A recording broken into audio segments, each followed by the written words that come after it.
அப்போ அவர்கிட்ட விரிவாக கேட்டேன், இது எப்படி நீங்கள் எல்லாருமே ஒரு மூட்டை விதம் 2 மூட்டை விற்கணும்னு ஆசைப்படுவாங்க, நீங்கள் உங்கள் தேவைக்கு ஏற்ற அளவான அளவில் பொருள் வாங்குங்கன்னு போட்டிருக்கீங்களே என்ன செய்யும் அப்படின்னு கேட்கும்போது யோசிச்சு பாருங்கள். ஒவ்வொருத்தரும் நமக்கு அருகில் சின்ன சின்ன கடைக்காரங்கிட்ட அது நேர்மை நியாயம் இருக்குது. அதில் முடிஞ்ச வரைக்கும் உங்களுக்கு அக்கம் பக்கத்தில் இருக்க கடைகளில் வாங்குங்க. எவ்வளோ பெரிய வித்தியாசம், மலைக்கும் மடுவுக்குள்ள குணங்கள். யோசிச்சு பாருங்கள். செல்வம் சேர்க்கறதுக்கு தான் வியாபாரம் பண்ணுறோம், அந்த வியாபாரத்தில் எவ்வளோ தர்மம் வைக்கிறாரு.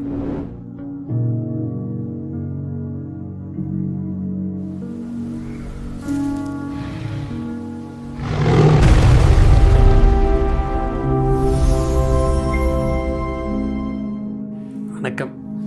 இன்றைக்கி ஒரு வித்தியாசமாக செல்வம் சேர்ப்போம் நிகழ்ச்சியில் பேசலான்ட்டு இருக்கிறோம். அதாவது எல்லாமே நம்ம குறுந்தொழில், சிறு தொழில் செய்கிறவங்க, ஆரம்பகட்ட தொழில் இந்த மாதிரி செய்கிறவங்கள பற்றி பேசிகிட்ருக்குறோம். இப்போ அப்படி இருக்கிற நேரத்தில் இந்த வாரத்தில் ஒரு நண்பரோட, என் உயிர் நண்பர் மிஸ்டர் கோபாலகிருஷ்ணன் அவங்க கடைக்கு போக வேண்டிய சூழ்நிலை இருந்தது. போயிருந்தோம். அப்போ அங்கே இடத்துல ஒரு வித்தியாசமான போர்டு வச்சுருந்தாங்க. அதில் ஒரு முக்கியமான என்ன போட்டிருந்தாங்கன்னா, உங்களுக்கு தேவையான அளவு மட்டும் சரக்கு வாங்குங்க அப்படின்னு சொல்லி எழுதி வச்சுருந்தாங்க. எனக்கு ரொம்ப ஆச்சரியமாக இருந்தது. வியாபாரத்துக்கு ஒவ்வொரு என்னோடய வியாபாரம் அதிகம் நடக்கணும், 1 வாங்கினா 2 தரோம், 2 வாங்கினா 3 தரோன்னு சொல்லிட்டு கார்ப்பரேட் கம்பெனிகள்லாம் ஒவ்வொரு குவாலிட்டியும் 3 சட்டை வாங்கினா 4 சட்டை தரேன்னு சொல்லி இலவசத்தை கொடுத்து நமக்கு வாங்க வச்சு நம்மளை செலவுபடுத்த வைக்குது.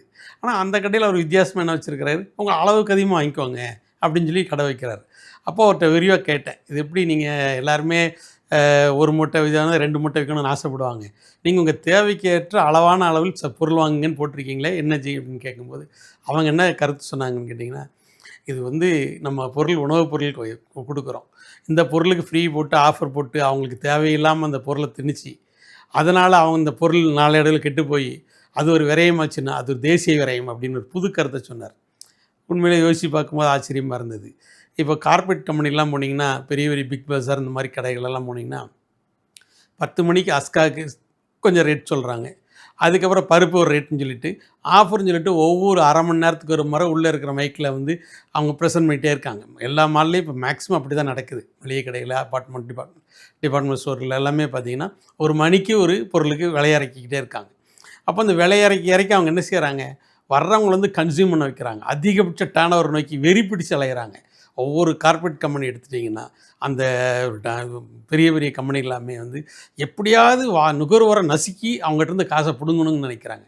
ஆனால் நம்ம பாரம்பரியமான பண்பான மளிகை கடைக்காரர் என்ன சொல்கிறாரு, அரிசி கடைக்காரர் என்ன சொல்கிறாரு, அளவாக வாங்கிக்கோங்க, உங்கள் குடும்ப தேவைக்கான மட்டும் வாங்கிக்கோங்க அப்படின்னு சொல்லி எழுதி வச்சு வியாபாரம் பண்ணுறாங்க. எவ்வளோ பெரிய வித்தியாசம், மலைக்கும் மடுவுக்குள்ள குணங்கள். யோசிச்சு பாருங்கள். செல்வம் சேர்க்கறதுக்கு தான் வியாபாரம் பண்ணுறோம், அந்த வியாபாரத்தில் எவ்வளோ தர்மம் வைக்கிறாரு. அப்பேற்பட்ட தர்மம் உள்ளது தான் இந்த தேசத்தோட கலாச்சாரம், தேசத்தோட வாணிப சிந்தனை. உதாரணத்துக்கு எடுத்துட்டிங்கன்னா, ஒரு சில இடங்களில் பார்த்திங்கன்னா ஒரு எக்ஸ்பைரி டேட் வைக்கிறாங்க. ஒரு கூல்ட்ரிங்க்ஸ் ஒரு எக்ஸ்பைரி டேட் இருந்தது அப்படின்னா, அந்த டேட் முடிஞ்ச உடனே அந்த பொருளை நம்ம உடனே நீக்கிடணும். அப்படி நீக்கிறதுக்கு பதிலாக அந்த பெரிய பெரிய கம்பெனிகளை என்ன பண்ணுறாங்கன்னு கேட்டிங்கன்னா, அந்த நேரத்தில் ஆஃபர் கொடுக்குறாங்க. ஆஃபர் கொடுத்து அதை அநியாயமாக வீட்டில் போய் குடிக்க சொல்கிறாங்க. அவனுக்கு மார்க்கெட் என்னென்னா, அவன் கடையிலேருந்து வெளியே போகும்போது எக்ஸ்பைரி டேட்டுக்குள்ளே இருக்கணும், அவ்வளோதான். நம்ம வீட்டுக்கு வாங்கிட்டு அது ஒரு வாரத்துக்கு முன்னாடி பொருளாக இருந்துச்சுன்னா எக்ஸ்பைரி ஆகிடும். ஏன்னா அது 1 நாள் 2 நாள் ரேட்டில் தான் கொடுக்குறான். அந்த 1 நாள் 2 நாள் டேட்டில் நம்ம வாங்கிட்டு வீட்டில் ஃப்ரிட்ஜில் வச்சு 4 நாள் 5 நாள் கழித்து குடிக்கும்போது அது தன்மைகள்லாம் மாறிடும். விஷம்னு தெரிஞ்சே கார்ப்பரேட் கம்பெனி எவ்வளோ வேகமாக விற்கிறான் பாருங்களேன். யோசிச்சு பாருங்கள். ஒவ்வொருத்தரும் நமக்கு அருகில் சின்ன சின்ன கடைக்காரங்கிட்ட அது நேர்மை நியாயம் இருக்குது. அதில் முடிஞ்ச வரைக்கும் உங்களுக்கு அக்கம் பக்கத்தில் இருக்க கடைகளில் வாங்குங்க. அவங்க எப்போவுமே உங்களுக்கு அனுசரணையாக இருப்பாங்க. உதாரணத்துக்கு சொல்கிறேனே, நீங்கள் பெரிய கடைகளில் போய் ஒரு ரெகுலராக சரக்கு வாங்கிட்டு இருக்கீங்க. உங்கள் வீட்டில் ஒரு கல்யாணமோ காது குத்தோ வச்சுருக்கீங்க, ஏதோ ஒரு ஃபங்க்ஷன் இருக்குது. அவனுக்கு பத்திரிக்கை கொடுத்து அந்த முதலாளி வருவானா உங்கள் வீட்டுக்கு? உங்கள் வீட்டுக்கு இந்த மொய் வைப்பானா? உங்கள் வீட்டுக்கு சாப்பிடுவானா? நிச்சயமாக பண்ண மாட்டான். அப்போ நீங்கள் யார் பக்கத்தில் கடைக்காரர் இருக்கிறார், அவர்கிட்ட நீங்கள் ரெகுலராக சரக்கு வாங்கினீங்க அப்படின்னா, அவர் உங்கள் கல்யாணத்துக்கு பத்திரிக்கை வச்சுருங்கன்னா அவர் நேராக வருவார், தன்னோட மொய்யை செய்வார், உங்கள் கூட கூடமாட வேலை செய்வார். அப்போ நமக்கு யார் தேவை அப்படிங்கிறத ஒவ்வொருத்தரும் புரிஞ்சுக்கணும். நமக்கு யார் தேவை, கார்ப்பரேட் தேவையா, சின்ன சின்ன மளிகை கடை, அண்ணாச்சி கடை, சின்ன சின்ன இண்டஸ்ட்ரீஸு, நம்ம சுயமாக தயாரிக்கிற பக்கோடா போடுறவங்க, அப்பளம் போடுறவங்க, சின்ன சின்ன அகர்பத்தி வாங்குறவங்க, இதெல்லாம் நீங்கள் ஸ்டோர்ஸில் போய் வாங்கணுமா என்ன? நம்ம தயாரிப்பாளர் பக்கத்தில் இருக்காங்க, அவங்ககிட்ட வாங்கிக்கலாம். இந்த மாதிரி ஒவ்வொருத்தரும் சிந்தனைகளை மாற்றி அந்த நம்மளோட பொருளாதாரம் நமக்குள்ளேயே சுற்றிட்டு இருக்கிற மாதிரி ஏற்பாடு பண்ணி செல்வத்தை எப்படினாலும் சேர்க்கலாம். அதில் ஆள் சேர்க்குறது மிகப்பெரிய செல்வம். ஒரு 10 பேராவது நமக்கு வேணும் இல்லையா ஒரு ஃபங்க்ஷனுக்கு.